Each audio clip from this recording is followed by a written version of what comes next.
দেশের এক নম্বর news network.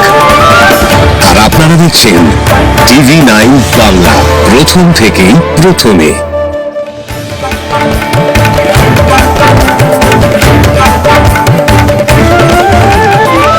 ফরিদপুরে কেন্দ্রীয় মহিলা আওয়ামী লীগ নেত্রী গ্রেফতার। ফরিদপুরে নগরকান্দায় আঞ্জুমান আরা বেগম কেন্দ্রীয় মহিলা আওয়ামী লীগের এক নেত্রীকে গ্রেফতার করেছে গোয়েন্দা পুলিশ। মঙ্গলবার দুপুরে এই তথ্য জানান ফরিদপুরের অতিরিক্ত পুলিশ সুপার ও অর্থ মোহাম্মদ শামসুল আজম।